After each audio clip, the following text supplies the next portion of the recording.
reorder things a specific way.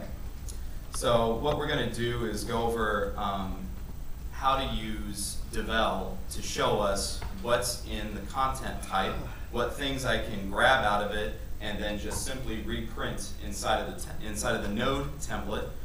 Remember, don't do this at the page level, you will get funny results.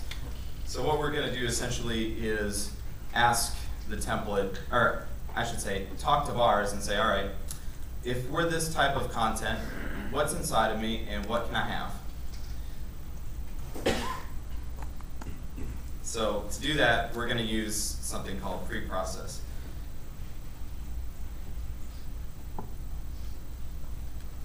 Yes, you are what I want. Okay. So I have this very, very simple preprocess function, and I'm sure I have notes about where to find this. I apologize, let me just pop that up again. So yeah, we're going to go ahead and preprocess the nodes. And we're going to say, if your node type sandwich, do something. And in this case, we're going to use the Crumo function. There are other things you can use in other tools available in Devel. There's DPM for Drupal for setting the printout inside of the set message area. But if you use Crumo, it's just going to slap it to the top of the page. So if you don't have anything in your template, this is a good way to just get something out to the page quickly and not worrying about whether or not you deleted a variable that Devel needs to show you what you're asking for. When you do this, whenever you add a preprocess function, or in fact, I should say, at all times, if you make a substantial change to your theme, add a template, add a variable, add a preprocess function, a regular function, clear your cache, clear it until it says I'm done being cleared. There's a number of good ways to do this. Admin settings performance is where you do it in the UI. I'm going to cheat and use Drush. Someone is going to give a Drush presentation, and it's very good that you go to it because this tool will save your life time and time again. So I'm going to go ahead and tell it Drush, clear cache, all. Oh, all caches were good. Excellent. Now, it worked. The reason I know it works is because this awesome thing popped up. And this big pop-out is vars. It is the array that has all the stuff that's on the page. So it's going to tell you exactly what's there, and some of it's not going to make any sense to you because obviously there's a lot. Drupal's passing around a lot of things that maybe you don't need or don't know what it's used for. So, but they've got some handy labels in here which are important, like type, sandwich, +1 to us, we're doing good so far. We got our status, comments, sticky, etc. We've got the body. The body has all that awesome text that's being printed out in my page. It's looking pretty good. Let's see. We've got a field here. It says top bread, but it's got this array. I don't really want to deal with that. There should be something in here that says, here we are. Field top bread rendered. Now, this is kind of nice because what it's doing is it's rendering out a clean version that's wrapped in a div class that you would have, that is being attached to the body actually, but you can now pull these pieces out. And the easiest way to do that is actually your variable right there, field underscore top underscore bread underscore rendered. And when we print those in your node template, it's just going to give us exactly what's there. So let's go ahead and do that. And we're going to do this, and we're going to replicate some of the things that are in here. So we'll open our node TPL for sandwich. Oh, that's right, I took all that stuff out. That was very clever of me. Okay, let's go ahead and let's do the simplest things. We're going to ask PHP to print.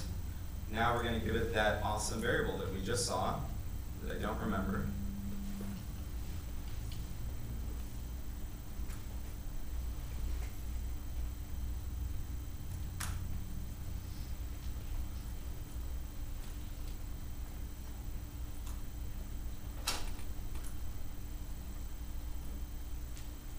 Now, I just did something that you're not supposed to do, which is I didn't clear my cache because I'm lazy. But here you can see we've got it printing out twice, obviously, because we haven't told the content type to not print it out in any cases. So for everything that you take out using this method, you're going to have to go back into CCK and disable, if you want to, the output of it from the UI. The other option is that you eliminate the content variable entirely, because you don't technically need it. You have access to everything that's on the page right here. So you could literally just pull each piece out the way you want it and never use content again, because content might attach something, or you might see some duplicate data. Let's go ahead and pull the other sandwich field out. Grab the cheese. And we'll leave the body for meat. So we'll go ahead and shut that stuff off in the UI and get this going.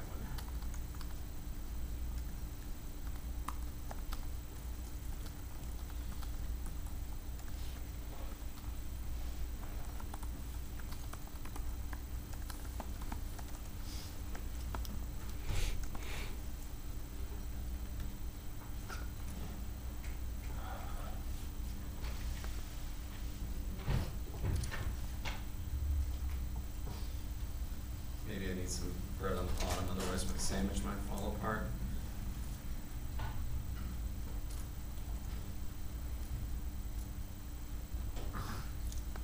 All right.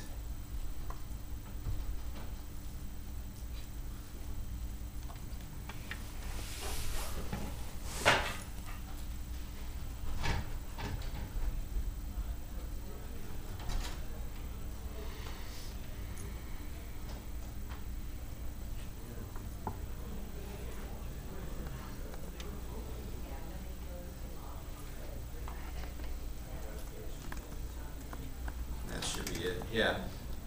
Okay. Yes, so we've got the, oh, that's right. I forgot that I told you that you need to turn off what's being pumped out to content, and then looked at it and you went, why is it still coming out of content? Right, because I haven't turned it off. So you're seeing the top bread surrounding what is the content variable, which still contains top bread. I'm also printing out cheese, and so now I need to go back into the UI and shut off the output of those things so that we have a nice, clean content variable that only has what's in the body field.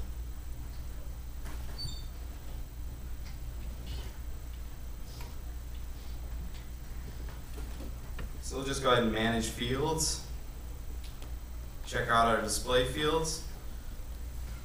And we're just going to go ahead and exclude them all, because we don't want them. Well, not that we don't want them, we just don't want them showing up in content. There we go.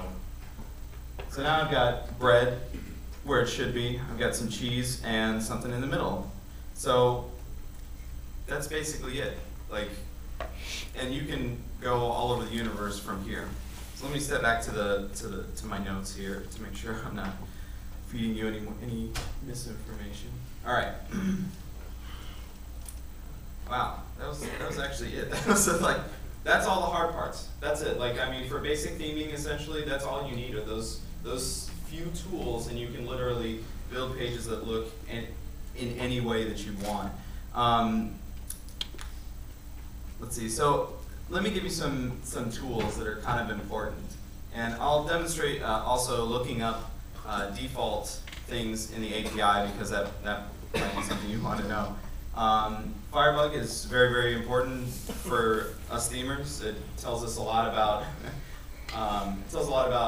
what CSS is being pushed in where. Sometimes it shows us JavaScript information, and there's extensions for PHP, and I think there's a Drupal extension, if I'm not mistaken, for Firebug, which I don't use, but don't tell anybody.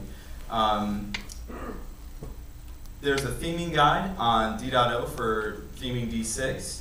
The Zen theme has a lot of really good examples of how to copy and paste variables, and they have in their template.php file, they have a bunch of pre-processed functions already built in but commented out, so that you can, when you make your starter theme based on that, you can grab all those